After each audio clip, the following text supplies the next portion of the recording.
Naimbag nga oras yung kakabsat, iti paulo, iti intay adalan, ita nga gundaway, ita nga oras, ket God's provision. Iti teksto tayo, ket masarakan, iti Philippians chapter 4, verse 19. Kidawat kada kayo, no, dagiti Bibliayo, magipag-ukrad kayo kanya kijay, madamdama, kasadalan tayo, iti Philippians chapter 4, verse 19. Iti tagline tayo, that God's supply is timely. When no, God's supply is always on time. No, iti panangisabot ni Apo Diyos, iti pagtutungtungan, amo tayo nga on time isuna, iti panangted na. No, kitaan tayo iti konteksto, iti Philippians chapter 4, verse 19. Ni Pablo, imbaga na iti nalaos nga ragsak na, when no, inyebkas na, iti napalalo nga ragsak na, gapu iti sagot dagiti namati iti Filipos nga impatulod da ken kuana.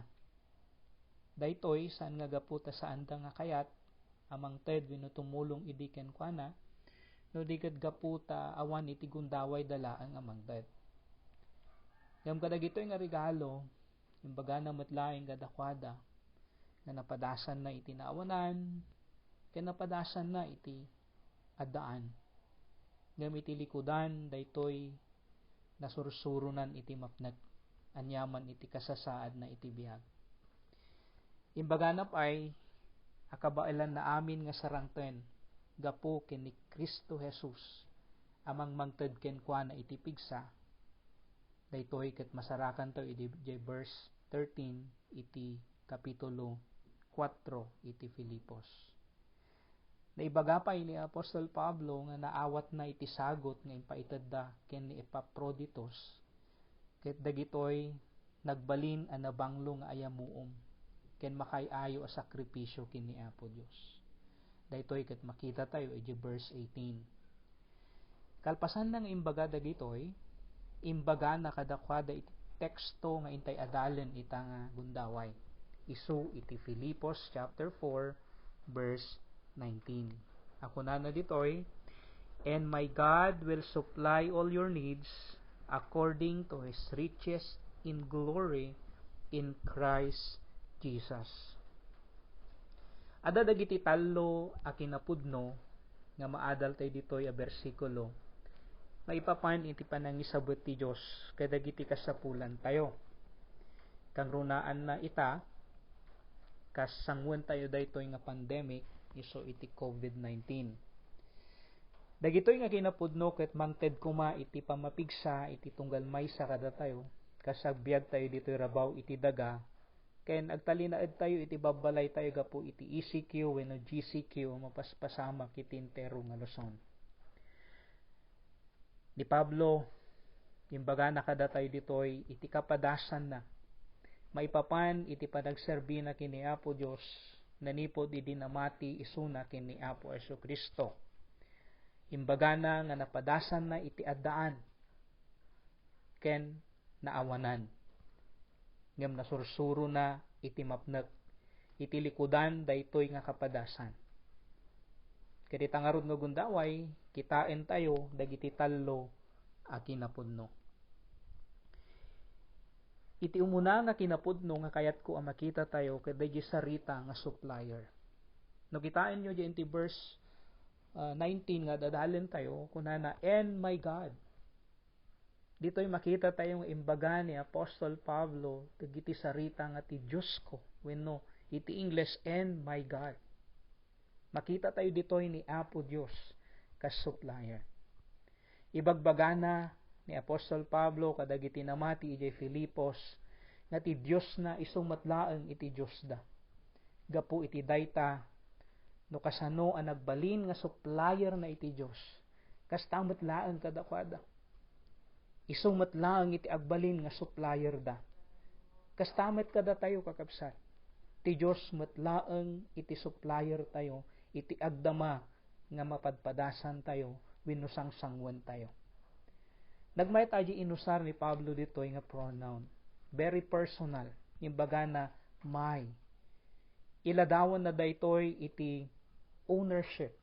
Ken kinaasideg nga relasyon iti Dios nga pagserserbyan na.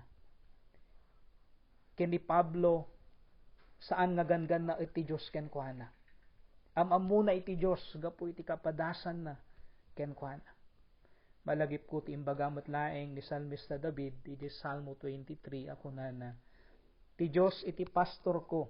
When no iti English ko na, the Lord is my shepherd. Inusar na matlaang iti personal pronoun nga may. Ni Pablo ken ni David, wenno David, agpadada nga addaan iti connection ken nadeket nga relasyon iti Dios. Ket sigurado da nga isuna ti agbalin ken agtalinaed nga supplier wenno mangisabet iti anyaman nga kasapulan da. Kastamot kada tayo kakabsat. Ti Dios iti supplier tayo. Iti amin nga kasapulan tayo. Iti may kadwa nga kinapudno ket isu iti sao wenno sarita nga supply. Kunana diyan iti verse 19, and my God shall supply all your needs. Do adda iti supplier, adamot laeng iti supply.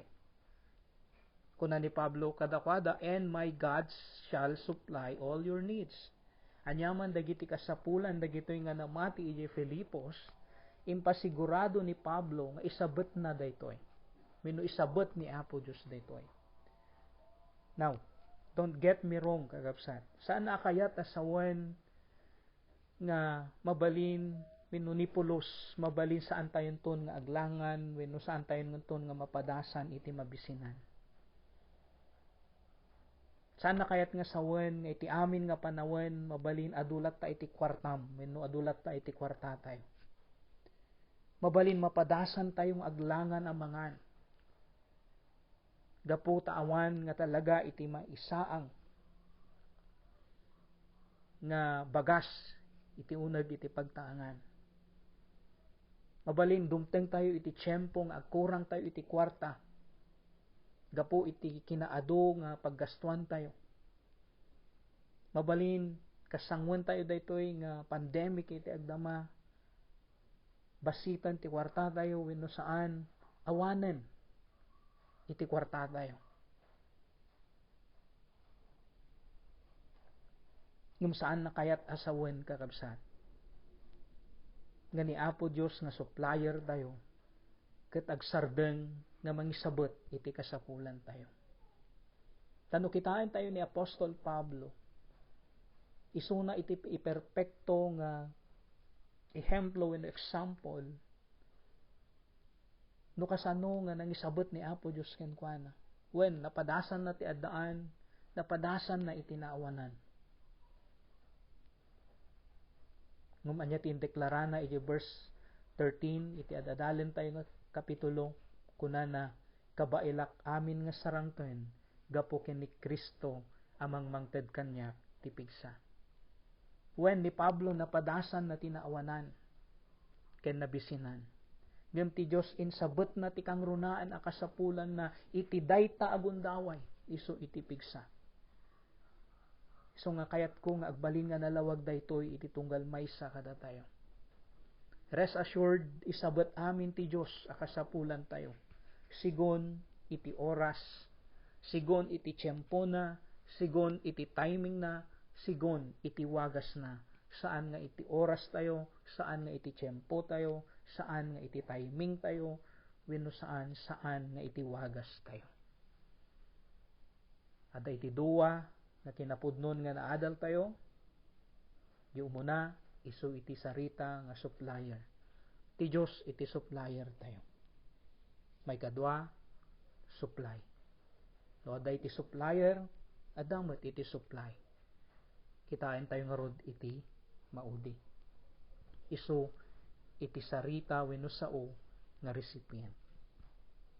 No kitain tayo diyan ti adadalen tayo kunana ni Apostol Pablo iti verse 19. And my God shall supply all your needs. Ti recipient daytoy nga supply nga ited mismo iti supplier ket dagiti Kristiyano. Ni Pablo iti katkatungtungan na ditoy ket dagiti Kristiyano nga taga Filipos. Isu iti pangibagbagaan na daytoy nga sarita Ket daytoy nga sarita para metlaeng kada tayo nga Kristiyano iti agdama. Christians are top priority. Dagiti Kristiyano prioridad ti Dios Ama nga isabet dagiti kasapulan da. Ditoy maysa tayo nga importante at tao. We are a very important people ken ni Apo Dios. Ijay listaan ti Dios no sino dagiti maikan iti supply umuna dagiti anak na. Dagiti Kristiyano. Datayo nga pudno a Kristiyano. Iti agdama nga pandemic na ibaga nga mamitlo ang makaawat ta iti rasyon wenno ayuda nga agtao diti gobyerno. Umuna aggapo iti barangay. Maikadwa aggapo iti municipal. Maikatlo aggapo iti national. Mabalin kadagito nga tallo kakabsat maysa wenno duwa laeng tinaawat tayo wenno naawat mo. The worst, mabalin awan pay aging gana ita. Saan mat siguro anya. Iso nga medyo umay iti panagriri dita pusom. Yung kayat ko nga ibaga, saan man ang nakumpleto wenno awan pay iti naawat mo. Saan ang mabaliwan wenno nabaliwan. Adya kinapudno nga iti Dios isabot na dagiti kasapulan tayo. No saan ka man nga nakaawat wenno saan ang nakumpleto adya naawat mo nga ayuda. Ti Dios adda iti wagas na amang sustenar ken ka. Babaan iti panangisabot na iti sabali nga wagas. Agtalek ka laeng ken kuana. Dagita kakabsat dagiti tallo nga kinapudno. Kakayat ko nga ibingay kada kayo iti mensahe tayo ita nga gundaway nga inak pinauluan God's provision. Dayta gayam iti rason no apay nga naibaga ni Pablo iti sarita, and my God shall supply all your needs according to His riches in glory by Christ Jesus. Ni Apo Dios iti supplier tayo, ket isupply na dagiti amin nga kasapulan tayo. Ket datayo nga anak na iti numero 1 nga recipient kadagitoy nga supply nga isabot na. Ket agyaman tayo kini Apo Dios. Tada nga dayti Dios nga pagserserbian tayo. Dios nga naasi. Dios nga managayat. Dios nga manangted nga ni pulos sa antong agbaliw. Kakabsat ita nga gundaway. Amidst challenges brought about by this pandemic, always remember that our God is the supplier of our need.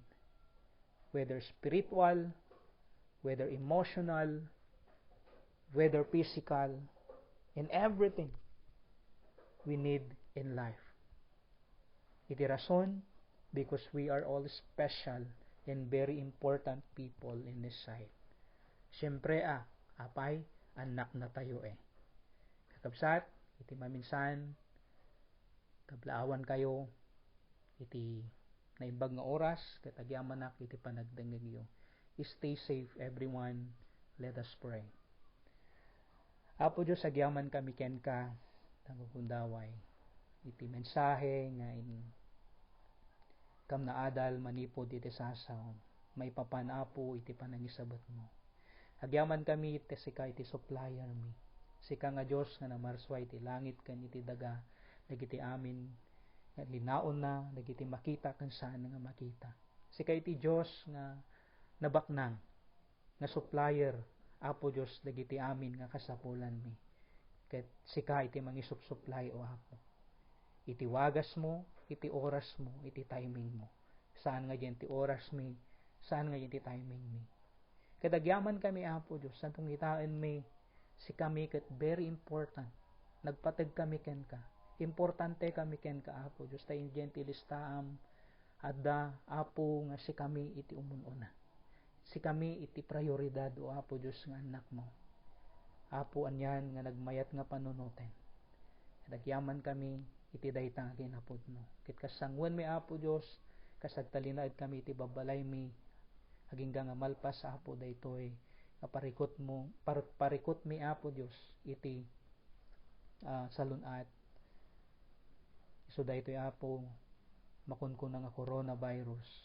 Lord, ag kamatalik kami ken ka, panuray kami ken ka. Kit kararag mi Apo nga sika iti tumulong ti tunggal maysa kada kami. Mangannad iti tunggal maysa kada kami. Kasangon mi Apo Dios daytoy nga pandemic. Dawaten mi amin dagitoy Apo. Tinagan ni Apo mi nga Jesucristo. Amen and amen. Kahit kumanin nga basahin, Philippians chapter 4 verse 19, and my God will supply all your needs according to His riches in glory in Christ Jesus.